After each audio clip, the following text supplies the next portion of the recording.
Hi friends, welcome to my YouTube channel AM Learn and Grow. So friends, as you all know, 31st October 25 is the last date to file tax audit report for financial 24-25.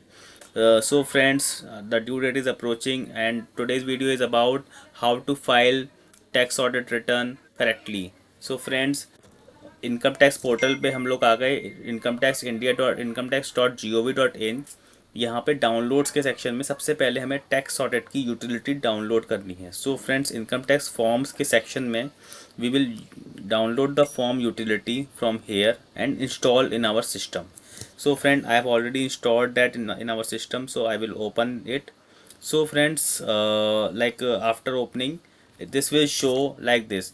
So they have two forms, form 3CA, 3CD and 3CB, 3CD. So friends, 3CD is common for all the assessees and is to be filled by the assessees itself.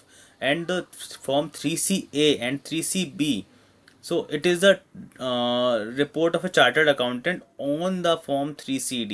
So friends, ये जो दो section दो forms हैं, form 3CA and 3CB, ये these are totally different. So friends, ये हैं form 3CA is for the assessee who is already having the audit under any other law. So for example, for companies, form 3CA is need to be filed, and vice versa in case of non companies, or in case of a person in which there is no audit requirement in another law, form 3CB is to be filled. So friends, today I will share you the my lecture on this form 3CB 3CD. So friends, हम 3CB 3CD कैसे भरते हैं? So I will let you know.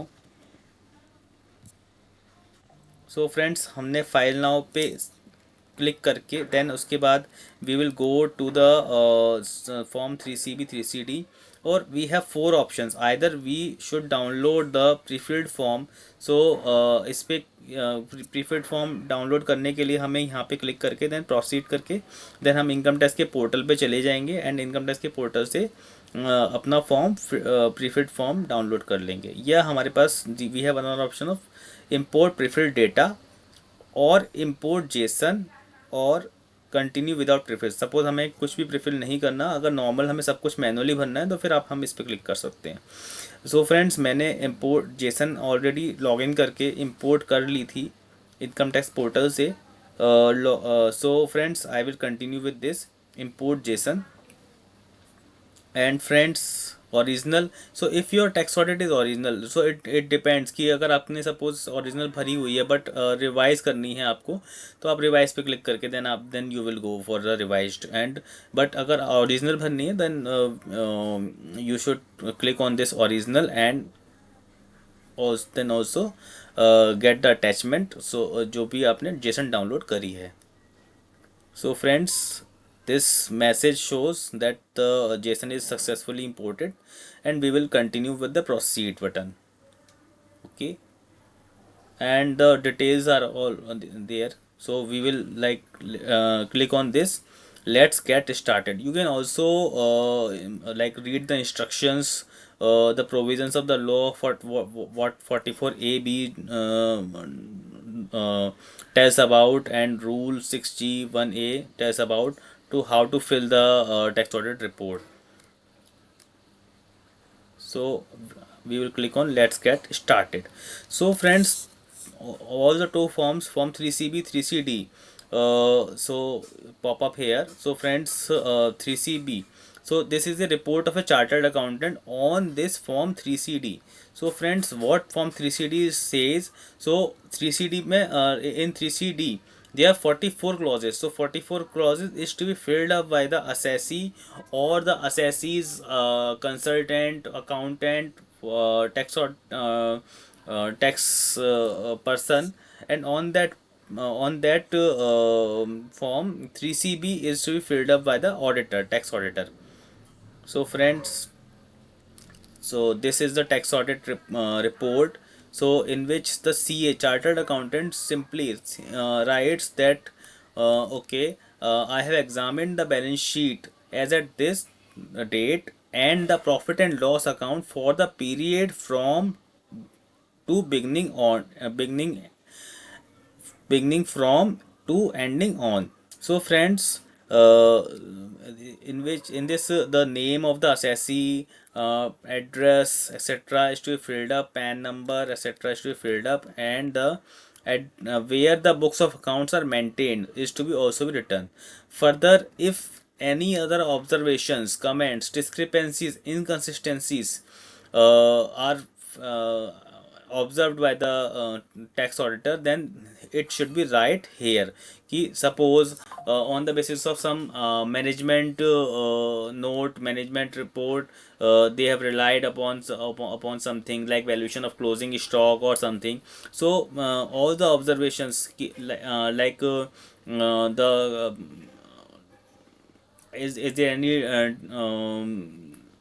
discrepancies in the accounting or something, so it should be reported here. And so this is a disclaimer. And so this is the observations ki what all other observations are prepared by the observed by the tax auditor. So friend, these are the observations. Creditors under micro, small, medium enterprises, records necessary, others.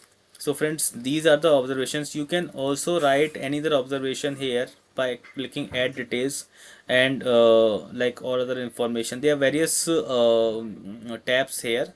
So in which suppose it is like proper stock records are not maintained by the SESI, you can write here and write your observations, qualifications की like आपने क्या check किया और इसमें आपने क्या like what are the qualifications here. So please write this carefully. And then the details of the chartered accountant, it should be mentioned, and the date of signing of tax audit report, and place and date of signing of tax audit report. So this is the whole scenario of the form 3CB. Okay.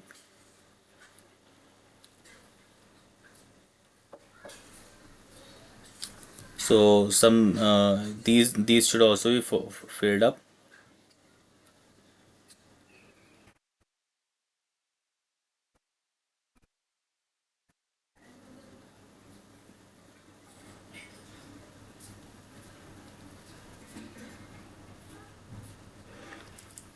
And in this is the form which is to be filled by the assessee, or by the assessee in consultation with the tax person.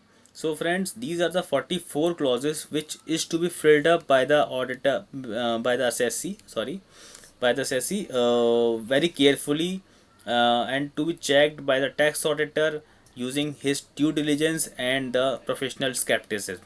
So friends, I will cover these clauses in my separate videos, otherwise the video will be very lengthy. So I will cover the clauses 1 to 17 in my first video, then in my subsequent videos. Thank you. And also cover the sections thoroughly, but in the separate videos. So friends, let's get started for the clauses. So friends, 1 to clause 1 to 8 is the general clauses. So friends, it includes only the name. So like clause 1 is says the name of the assessee. Clause 2 is the address of the assessee, and including the pin code and the post office. And the clause 3 is about the ki whether the indirect tax, excise duty, service tax, sales tax, GST, custom duty, etc. is applicable on the assessee. So friends, क्या GST excise duty assessee पे लगता है? तो अगर लगता है then fill the details. So I have clicked on yes, then add details.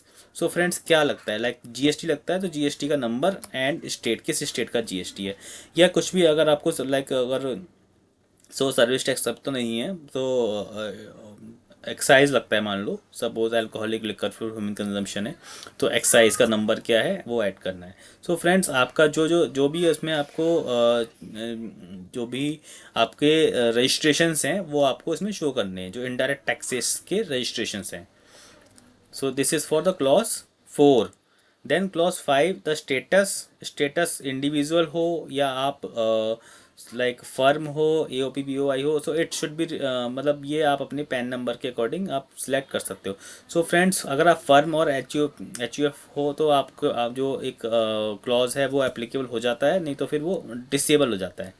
So friends, choose this wisely कि आप इंडिविजुअल हो चाहे एच यू एफ हो, एओपी बीओआई हो, कंपनी हो, नॉन कंपनी हो, क्या हो, लाइक ट्रस्ट हो।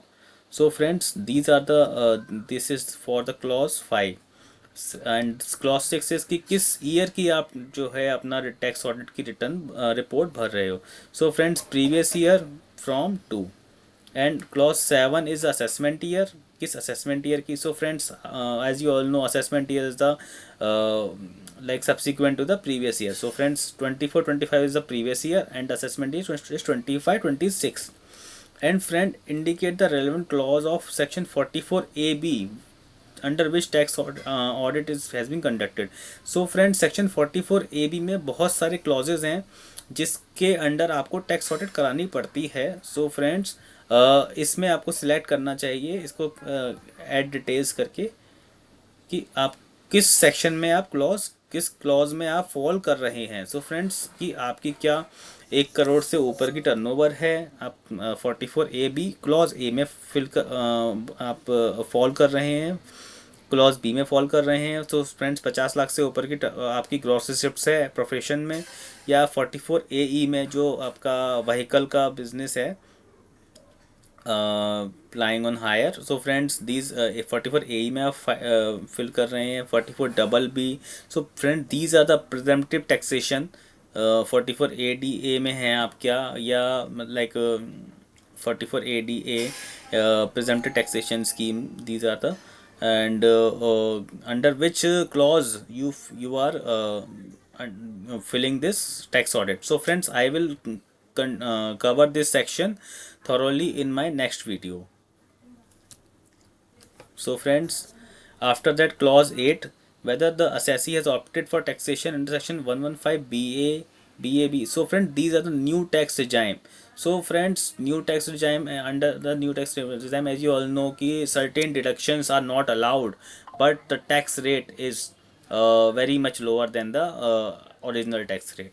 So friends, normally for companies, if I talk, so 30% is the tax rate for the for old tax regime, but under the new tax regime there is a 22% tax rate uh, plus surcharge at the rate 10%, and uh, health and education tax at the rate 4%. So friends, these are the differences between the old tax regime and new tax regime for companies. So friends, these sections cover the new tax regime. So अगर आप new tax regime में cover करते हो, then you have to mention here कि आप कौन से section में आप fall कर रहे हो.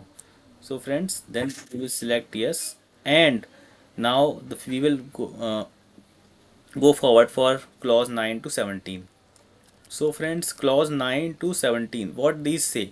सो फ्रेंड्स, क्लॉज 9, सो मैंने अभी आपको पहले बोला था कि लाइक अगर आप फर्म या एओपी आप सिलेक्ट करते तो दिस विल इनेबल आपको, फिर ये आप भर पाते, बट आपने इंडिविजुअल सिलेक्ट किया है तो आपको ये फॉर्म ये clause 9 will be disabled.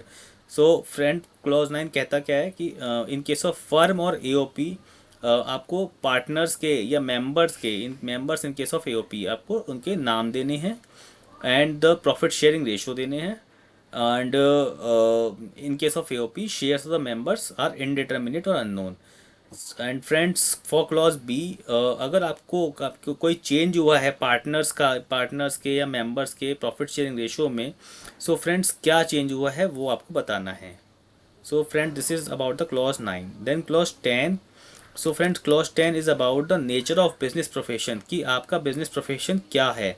So friends, please click on this add details and then choose your sector wisely. So there is a list of various sectors कि आपका जो बिजनेस है वो किस सेक्टर में फॉल करता है। So friends, I have selected here wholesale and retail trade, and this is the subsector and this is the code. So friend, this comes automatically when you select the sector and the subsector. So friends, choose it wisely. Further, in case there is a change in the business or profession, so friends, आपका कोई पहले की कोई business था, but आप suppose x business था आपका, but वो अब आपने बंद कर दिया है, तो क्या पूरे साल में अगर कुछ ऐसा हुआ है तो यस करना है, या कुछ आपको आपने नया बिजनेस खोला है तो आप तब भी आपको यस करना है। सो फ्रेंड्स, यस करके आपको उस बिजनेस आपने कोई ऐड किया है तो ऐड किस सेक्टर में किया है और उसका सब सेक्टर क्या है। फर्दर अगर आपने कोई डिसकंटिन्यू किया है तो जो बिजनेस था वो किस सेक्टर में था जो डिसकंटिन्यू किया है और क्या सब सेक्टर है। So friends, add this and you will, आपको ये यहाँ शो करेगा। Okay friends, so further I have selected here no, because मेरे केस में कोई भी चेंज नहीं हुआ था। So friends, clause 11. In clause 11, what is here? So whether books of accounts prescribed under section 44 double A. So friends, क्या जो 44 double A section है उसमें क्या बुक्स ऑफ अकाउंट्स आपके लिए प्रिस्क्राइब थी? कोई टर्नओवर की लिमिट है या क्या है, उसके अकॉर्डिंग क्या अपनी उतनी आपकी टर्नओवर की लिमिट बनती है? सो फ्रेंड्स, अगर आपकी बनती है तो यस कीजिएगा, नहीं तो नो नो रहने दीजिएगा। सो friends, I will cover this 44 double A in my subsequent videos. So friends, अगर यस हो बनती तो आपको suppose cash book, bank book, journal and other other books जो भी आपकी मैंडेटरी हैं, बुक्स रजिस्टर्स हैं, वो बेसिकली कौन कौन सी बुक्स जो है आपके लिए ज़रूरी हैं वो आपको डालनी है यहाँ पे। And then after that list of books of, आपने कौन सी बुक्स मेंटेन करी हैं। सो फ्रेंड्स, जो आपने ऊपर डाली हैं आपको सेम एज 11A अब करने, या सपोज आपके पास 10 एप्लीकेबल थी बट आपने 8 ही बनाई हैं तो 8 आपको वो उनके 8 के नाम डालने हैं यहाँ पे। और किधर, लाइक एड्रेस क्या है and the country reason address क्या है, बुक्स मेंटेन, कौन कौन सी बुक्स आपने मेंटेन करी हैं आपको ऐड कर देना है। ओके,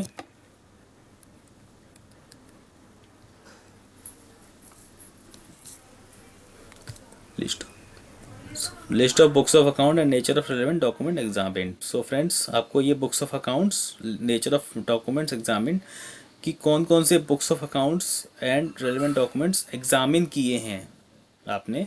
सो फ्रेंड्स, कौन कौन से बुक्स एग्जामिन की हैं वो आपको डिटेल डालनी है। You have to mention proper details here.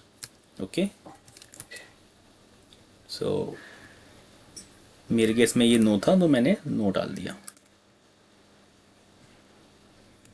So friends, we will go to clause 12. So clause 12 says that कि क्या profit and loss account includes any profit and gains on presumptive basis. So friends, these are the section for presumptive basis. Section 44 AD 44 AD है। So friends, ये business के लिए होता है जिसमें आपकी if your turnover is basically turnover is up to 10 crores or something. So you have to file, you can take the benefit of section 44 AD. 44 AD is for profession, this is for the vehicle. So friends, I will go to these sections in separately in my separate videos, but this is for the presumptive taxation. So friends, presumptive taxation में होता क्या है? So friend, presumptive taxation में जब भी आप कोई business करते हो, सो उसमें अगर मतलब स्मॉल बिजनेसेस के लिए बेसिकली ये प्रिजम्पटिव टैक्सेशन होता है जिसमें ज़्यादा आपको बुक्स ऑफ अकाउंट्स मेंटेन करने की रिक्वायरमेंट नहीं होती और एक सिंपल प्रोसीजर दिया जाता है कि जिससे आप अपनी इनकम को कैलकुलेट कर सकें।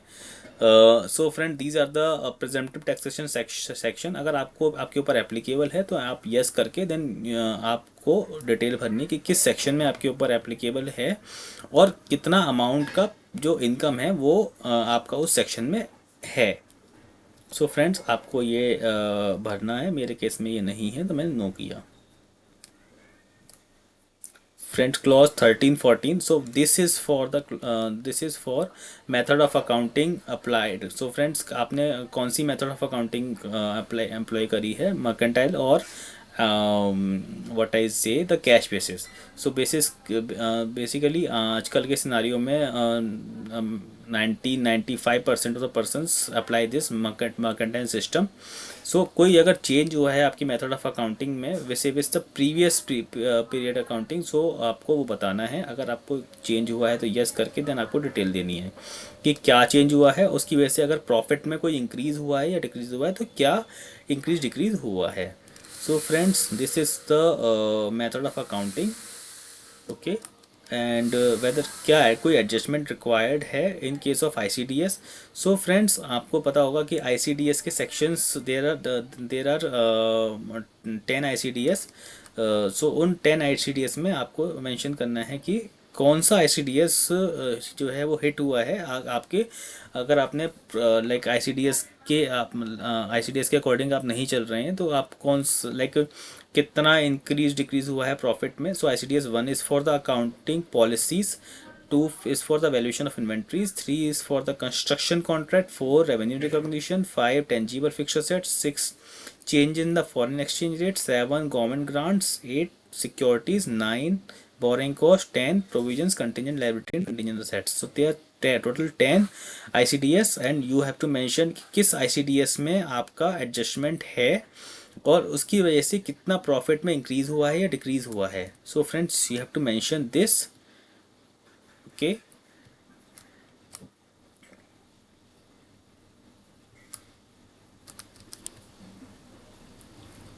Then clause number 14 is for the method of valuation of closing stock. So closing stock का मेथड आपने कौन सा सिलेक्ट किया है. क्या आप कॉस्ट पे करते हैं, मार्केट रेट पे करते हैं या लोअर ऑफ कॉस्ट और मार्केट रेट पे करते हैं. और and in case of any deviation under section 145A then क्या इफेक्ट है. सो फ्रेंड्स, वही इंक्रीज डिक्रीज बताना है कि प्रॉफिट एंड लॉस अकाउंट में कितना इंक्रीज डिक्रीज है. कि क्या आपने बेसिकली पर्टिकुलर से आप लिखेंगे कि क्या आपने डेविएशन करा है और उस डेविएशन से कितना इंक्रीज हुआ है या कितना डिक्रीज हुआ है प्रॉफिट में. ठीक है. So friends, this is the clause 13 and 14.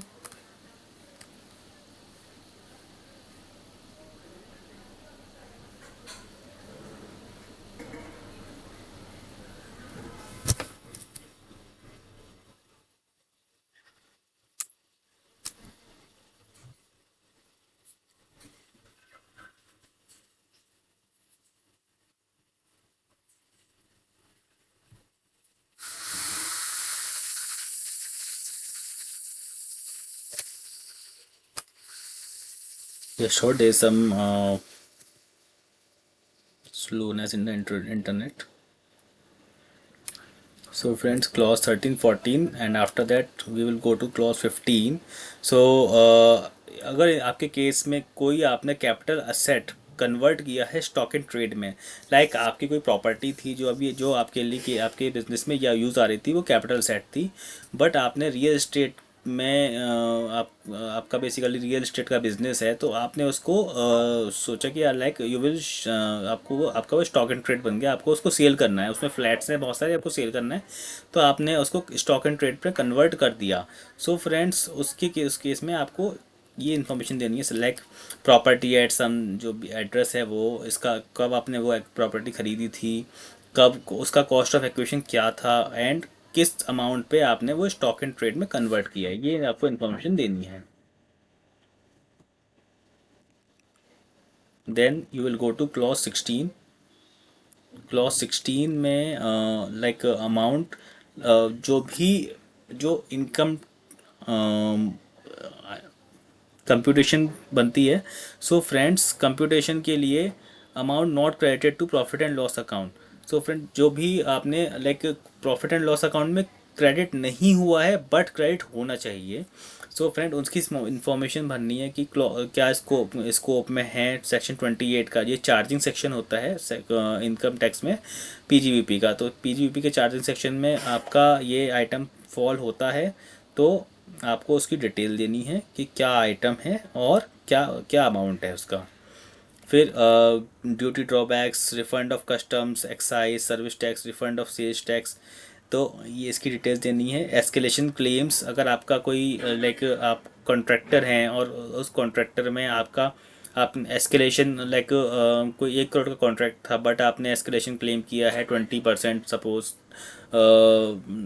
20 lakh रुपए का। सो बट अगर आपने वो नहीं दिखाया है अपनी पीजीबीपी में तो आपको वो यहाँ पे एस्केलेशन क्लेम में ऐड करना पड़ेगा। And any other item of income, ये भी आपको ऐड करना है यहाँ पे। कोई और इनकम है आपकी जो कि पीजीबीपी में से रिलेटेड है, वो आपको ऐड करनी है। कैपिटल रिसिप्ट्स अगर कुछ हैं तो वो आपको ऐड करनी है। सो फ्रेंड्स, ये क्लॉज 13, 14, 15, सॉरी क्लॉज 16 था ये।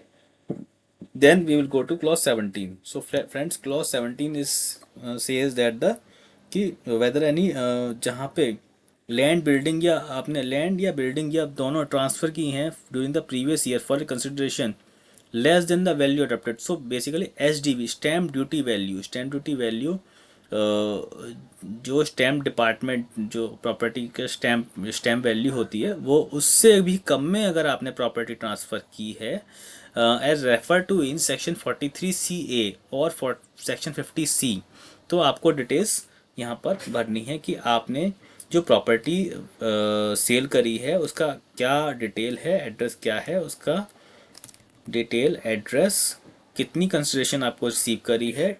सपोज आपने 1 करोड़ की कंसिडरेशन रिसीव की है और आपने वैल्यू जो एचडीबी में थी वो 70 लाख थी, तो 70 लाख से आपने 1 करोड़ का कंसिडरेशन रिसीव हुआ है 70 लाख से। तो सपोज सॉरी 1 करोड़ 20 लाख का एचडीबी था और आपने उसमें दिखाया है consideration 70 lakh. So friends 50 lakh आपने कम दिखाया है, तो इस केस में आपको ये शो करना पड़ेगा। दिस शोज कि आपने जो बेसिकली क्या है, जो आपका टैक्स लगेगा जो कैपिटल गेन के लिए आपकी कैलकुलेशन होगी वो कैलकुलेशन होगी ऑन द बेसिस ऑफ आप योर एच डी वी। सो अगर आपकी एच डी वी से भी कम में आपने सेल किया है तो आपकी एच डी वी ही आपकी वैल्यू मानी जाएगी, sale value. So friends, this is the clause 17। So friends, I have covered total clause up to 17 in this video, and we will cover from 18 to 44 in our subsequent videos and also the uh, further sections. Thank you.